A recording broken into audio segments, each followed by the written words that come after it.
جس کے زوال کا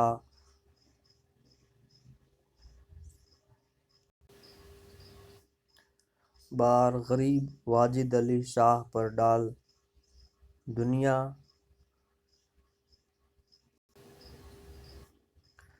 محققانہ مذاق کے خلاف ہے۔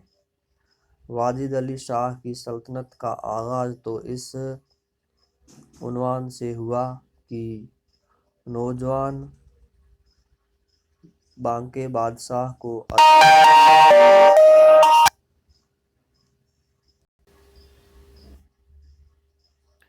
گستری اور اصلاح فوج کی طرف غیر معمولی توجہ تھی۔ سواری میں آگے آگے دو نقری صندوق چلتے،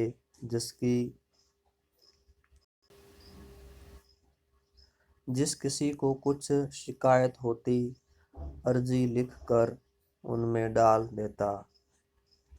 کنجی خود بادشاہ کے پاس رہتی۔ محل میں پہنچ کر حضور ان عرضیوں کو نکالتے اور اپنے ہاتھ سے احکام تحریر فرماتے۔ اسی طرح کئی نئے رسالے اور کئی پلٹنیں بھرتی ہوئی۔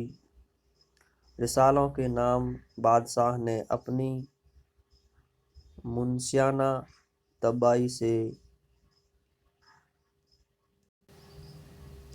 بانکا ترچھا گھنگھور رکھے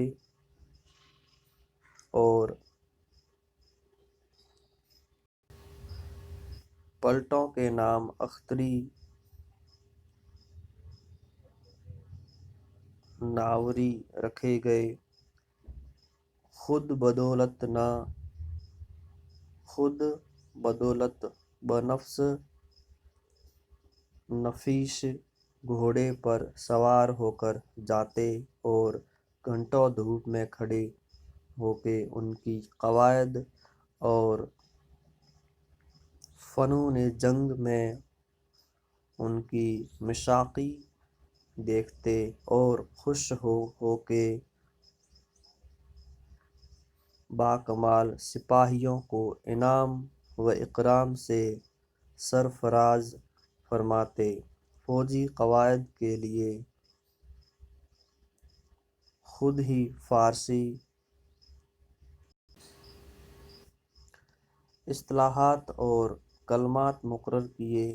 راست روپس بیا دست چپ بگرو چند باقی جوان حسین عورتوں کی ایک چھوٹی زنانی فوج مرتب کی گئی اور ان کو بھی انہی اصطلاحوں میں قواعد سکھائی گئی۔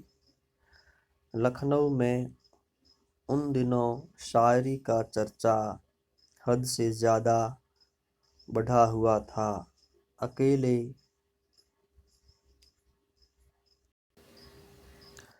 لکھنؤ میں اتنے شاعر موجود تھے کہ اگر سارے ہندوستان کے شعراء جمع کیے جاتے ان کی تعداد لکھنؤ کے شاعروں سے نہ بڑھ سکتی۔ میر اور سودا کی پرانی شاعری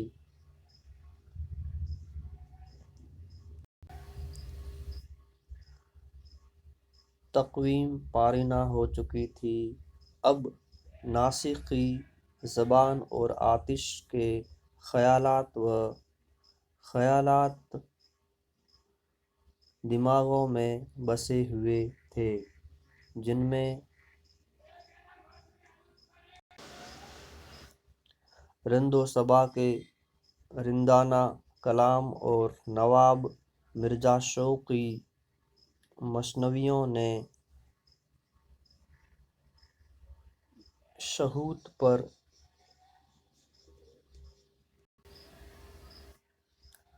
شہود پرستیوں کی روح پھونک دی تھی اور اسی مذاق کو بادشاہ کی طبیعت کا اصل رنگ چاہتا اور پسند کرتا تھا۔ چونکہ عمارت کا بے حد شوق تھا، اس لیے تخت نشین ہوتے ہی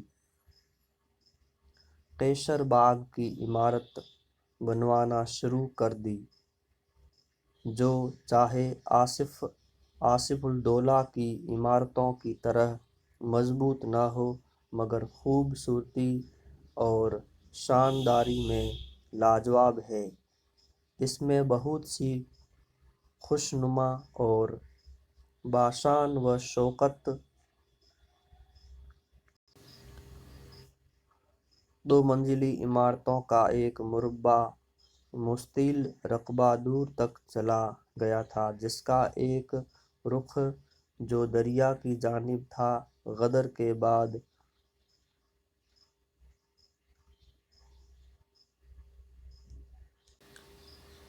کھود ڈالا گیا اور تین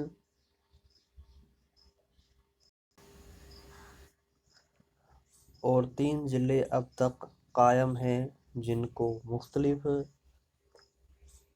قطاعات پر بانٹ کے گورنمنٹ نے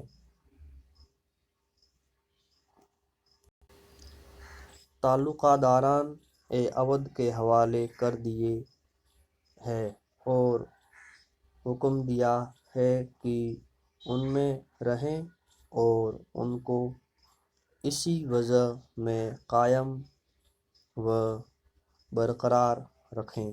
شکریہ۔